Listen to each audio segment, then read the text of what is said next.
Par la cerise sur le gâteau, la session de rattrapage de Jean-Luc Lemoyne. Et alors ce matin, Jean-Luc, nous recevons donc Sarah Lecoeuvre et Kevin Boucher pour parler de la rentrée médiatique. Eh ben bravo. Troisième jour de rentrée, on prend déjà des gens de l'extérieur pour faire le boulot de Julien Pichelet dans le journal des médias. Tout va bien. Ouais, pas faux. Demain, comme par hasard, on va recevoir un humoriste pour savoir comment faire une rubrique drôle dans une émission de radio. Vous nous regretterez qu'on ne sera plus là, Thomas. Ah, oui, oui. De toute façon, il n'y a qu'une seule info à retenir dans ce mercato média. Pascal Praud est toujours sur Europe 1. Oui, et Pascal Praud est également toujours sur CNews. Voilà, mais pour que cette rentrée soit exceptionnelle, il fallait aussi qu'Anissa Haddadi soit à nos côtés. C'est pareil. C'est un autre jingle. Ouais, c'est pareil, parce que l'hostie d'Anissa, c'est une 8-6. Et alors, Jean-Luc, hier, vous nous aviez promis de continuer la présentation de la nouvelle saison de Koh-Lanta. Oula, pas si vite, jeune intrépide. Est-ce que vous avez commandé à manger ? Non. Mais enfin, Thomas, vous savez pas que... Koh-Lanta, c'est encore meilleur avec Deliveroo.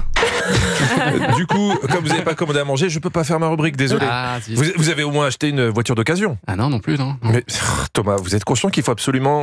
Regardez Koh-Lanta avec Renew. Renew, véhicule d'occasion toute marque. Ah oui, je savais pas. Voilà. Ah, oui, Je suis sûr qu'il y a encore plein de gens qui regardent Koh-Lanta sans une petite Twingo d'occasion dans le salon. Bande d'inconscients. Donc je vous l'ai dit hier, la semaine dernière, on a découvert les nouveaux aventuriers, dont Jacques, le gars qui a des peurs très rationnelles. Koh-Lanta, ça représente l'enfer. J'ai peur des bêtes. Quand je me baigne dans une piscine, j'ai peur de me faire bouffer par un requin. Oui. A priori, Jacques se drogue. Ou alors, il a une très grande piscine. Il y a aussi Maxime, tellement motivé qu'il s'est entraîné à grimper aux arbres dans un parc en région parisienne. Je me suis même entraîné dans le parc à côté de chez moi pour être capable de monter, chercher des noix de coco. Bon, pas de bol, il n'en a jamais trouvé. Attends, chercher des noix de coco dans des châtaigniers, c'est pas simple. C'est comme Cécile. Je sais pas si son entraînement était très judicieux. J'adore toucher à tout et essayer des choses que j'ai jamais fait avant. Par exemple, je m'entraîne au tir à l'arc dans le salon. Voilà, c'est Cécile a tué toute sa famille. Résultat, il n'y a plus d'autre choix que de partir. Alors, cette année, il y a aussi deux anciens gagnants. Vous étiez au courant ? Non. Il y a Hugo, et puis il y a Frédéric. Et Hugo, c'est quelqu'un qu'on n'a pas oublié grâce à ses plus belles déclarations.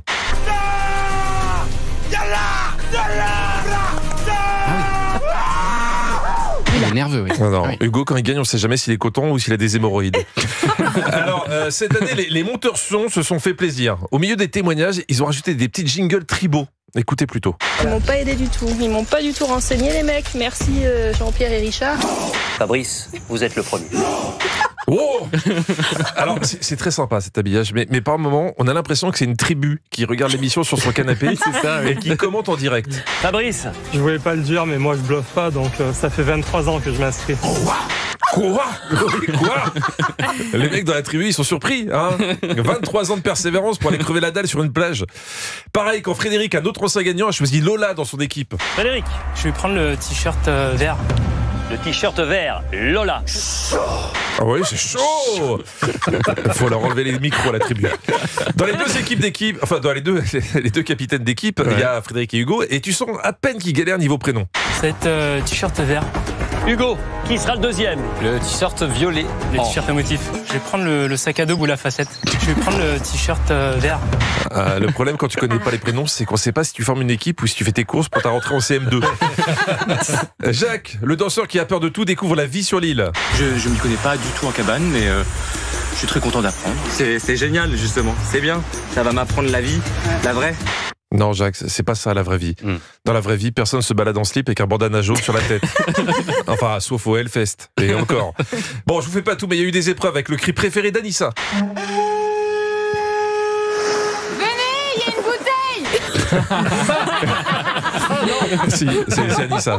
Et c'est Cécile, l'hôtesse de l'air, qui tirait à l'arc chez elle, on l'a vu tout à l'heure, qui était renvoyée. L'hôtesse de l'air a perdu ses moyens et prend déjà le vol retour.